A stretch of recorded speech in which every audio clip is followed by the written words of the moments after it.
Spencer kind of has been somebody that's gotten a few looks in the red zone. I mean, he's on the field all the time, for the last few years. But how have you seen him come along? Targets been Yeah, it hasn't been a point of emphasis, to get him a ton of targets. He certainly deserves them. I mean, he's probably our most complete receiver when it comes to understanding the offense, understanding all three positions at wide receiver, and the element that he brings in the run game in terms of his ability to block. And so I think that it's a good thing that he's getting those targets and touches in the red zone. And, he's by far our most trustworthy receiver. So he deserves it. We'll continue to keep trying to make that happen. I can't guarantee it because I don't get to call the defensive plays, but we'll keep trying to get him some opportunities. The basic impulse of most receivers is they want the ball as much as possible. And for somebody who's been on the field as much as he has, he's not really somebody that a lot of people talk about. You have the DAndres and the Ezekiels and the list goes on. How do you see him handling that portion of it? I know that he wants to come be a good blocker and help the team and all that, but I mean, is it tough ever for him to just kind of be one of the guys that may get lost in the shuffle sometimes? Yeah, that'd be a better question for him. I'm not in his mind, but I do know this. He's a very selfless guy that never once complains openly, just goes out and does his job and does it as good as anybody in the conference. I would argue anybody in the country. So, I would assume, me being around wide receivers as much as I have, they all want to catch 15 balls a game. But I think that he's just happy getting W's, and he's a team guy and a selfless guy. And, he'll have, in my opinion, should have a pretty decent career at the next level just because he's so versatile and can do so many things. Tom, Urban touched on this a little bit. In training camp, you lose two of your offensive captains. You guys have had a lot of young players, a lot of inexperienced players, in some cases both on offense step in. Are you surprised at the production of this offense, given the fact that there's so many new pieces? I don't know that surprise is the right word. I don't think anytime you do well offensively, you say that the emotion is surprised. I think you expect to do well offensively no matter what the circumstances are. But I'm pleased with the progress that we've made with a lot of the inexperienced guys that we do have, and happy with the trajectory that we're on. But I think the expectation is to always do well. And again, I'm going to use the word surprise, but when you're calling plays, do you ever get surprised, given the fact that you guys have speed all over the place, does it surprise you that teams are still pressing you guys and daring you to take the shots down the field? Yeah, that one does surprise me. I will certainly use that word there. I don't know what the reason, I don't know the thought process behind it. I do know we're a lot better throwing the football now than we were in week 1 or week 2, and so if teams continue to do that, I don't think there's any hesitation on our part to throw the football and hopefully make them pay for having that philosophy. Front row, Bill. You just took my question, so I'll ask another one. What do you think needs to improve on this offense? I mean, I'll point out the red zone has been an issue. How close is this to kind of reaching max potential, and what do you need to do? Yeah, I think our red zone or goal line or scoring touchdowns in the red zone is certainly not where we want it to be. Now we've set the bar pretty high, finishing first in the country, or I think second our first year and first last year in touchdown percentage in the red zone. So the bar has been set around here very high, and we expect to do that, and we need to do a better job of that. And most of it is stubbornness on my part, and teams have lined up in fronts and coverages even down there that have dared us to throw the football, and we're going to have to do a better job of that down there. But to answer the question of, other than that, what do I feel like needs improvement? I just think the overall play-by-play technique of each guy not kind of be consistency of great technique, I think would probably be the biggest thing that I want to see improvement on. Is not, hey, I played with great technique for 3 plays and then on the 4th play I didn't. I think we're capable now and moving in the direction of, hey, you need to play with great technique for 80 plays in a row. And I think that's a fair expectation given the point in the season that we're at. Timbo. Yeah. Tom, with that in mind. By the way, Jerry just called you Timbo. Yeah, no. He's coming. Would you come in one time, Jimmy? But with that in mind, is there a certain macho factor for a football team in the red zone that you want to establish? You understand what I mean, of shoving guys off the ball, and how do you temper that, I guess, with making your mark, but also scoring a touchdown or taking the easiest way? You understand what I'm asking? Yeah, I do. I don't think it's an ego thing or a macho thing or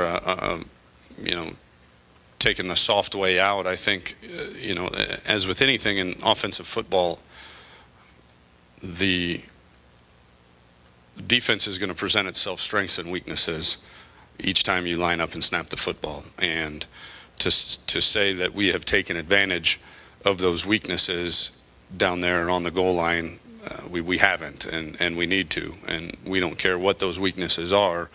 We just need to do a better job of exploiting those weaknesses and not trying to beat our head against the wall into their strengths.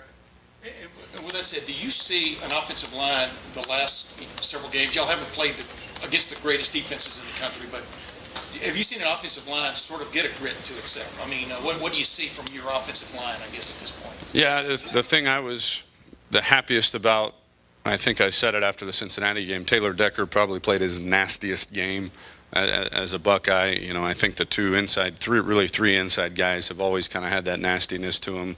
And then Darryl Baldwin, continues to develop that as well. So, yeah, they're getting there. I think they kind of see over the last couple of weeks, hey, we can be pretty good. And they've developed a little bit of confidence. I think with some stat I saw, I don't know, I had a chance to watch football the other day where I think the second least amount of combined starts for any starting 5 offensive linemen in Division I football. So I think the fact that they've had some success and can build some confidence, then you start to open Pandora's box, so to speak, and they can now feed off of that confidence and play with a nastier edge. Front row left, Lori. How is your offense different now than if Braxton Miller were still at the helm? Because it seems if quarterbacking were medicine, he'd be the really gifted specialist, and JT's the really gifted general practitioner. I've never heard that analogy, but that's a fair one.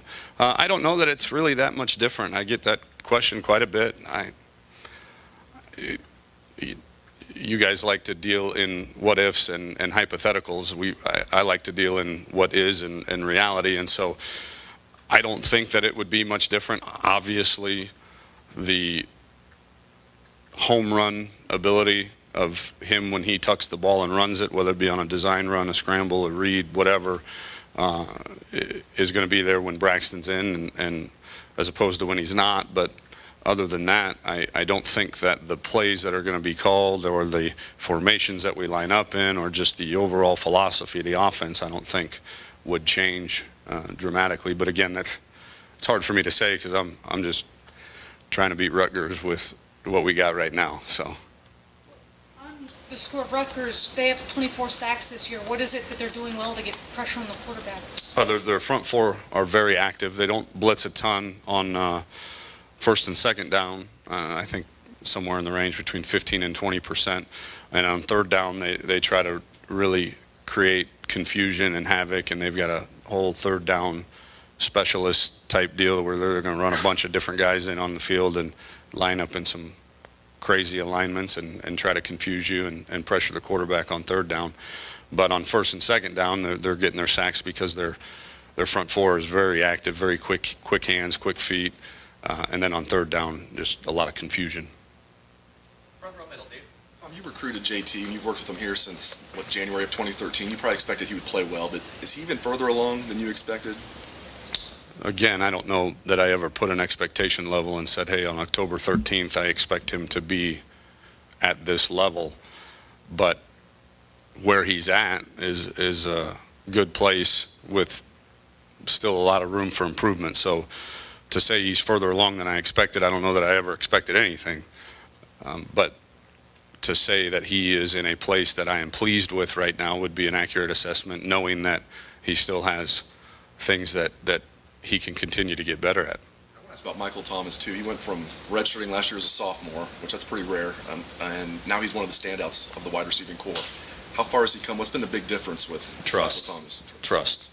I think it's well documented that Mike was and again, he wasn't going right when he was supposed to go left. It wasn't just absolute ridiculous things. It was, hey, this route's supposed to be at 14 yards and you run it at 11, or, you're supposed to line up on the numbers and you line up 4 yards inside the numbers. And so the trust factor with him of being at the right place at the right time and doing the right thing in order to get there has increased exponentially. And so he's been able to see the field quite a bit more, and then in turn, when his number has been called, he's produced.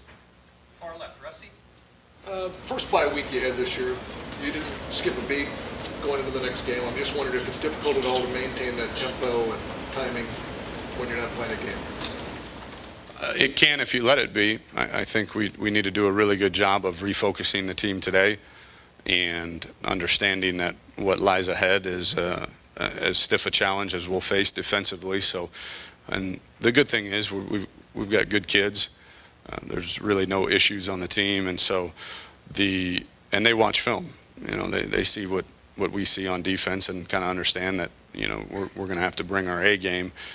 You're still dealing with 18 to 22-year-olds, so the psychology of motivating them in order to get that done still plays a little bit of part. But these guys have, throughout the season, kind of handled themselves as pros, and I don't think that's going to be an issue, although we'll certainly address it with them and harp on the fact that we do need to then now refocus since we're in game week. And last questions. Doug? Tom, you guys, obviously we know how well you ran the ball last year. You're very balanced this year. Just what you're getting out of the run game. Are you happy with what you're doing running the ball to allow you to do everything you want to do as a whole offense, to set up the throwing or to stay balanced? Yeah, I don't know that you're ever happy in this business, but you're, I guess you could say I'm happy with where we're at.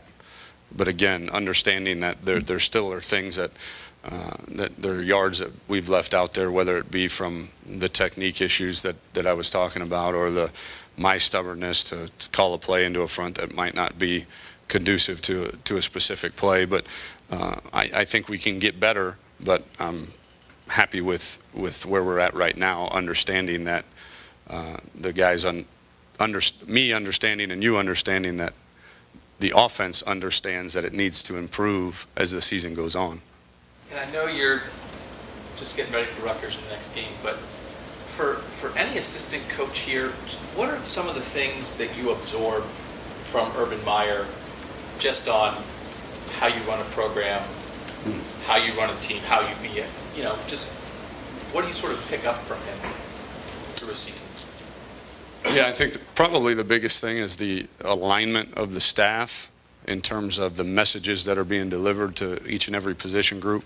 I think the alignment of the players and their belief in our core values and belief in our culture, the belief in what we're selling to them each and every day on how to be successful. And I think that's maybe a trait that might go unnoticed. You talk about coaches that are great X's and O's guys, or coaches that can give a great pregame speech and all that good stuff. But really, at the end of the day, you've got to have your 9 assistants and then the entire team aligned as such with a common belief in the culture and the core values of your program. And I think he does that better than anybody I've ever been around.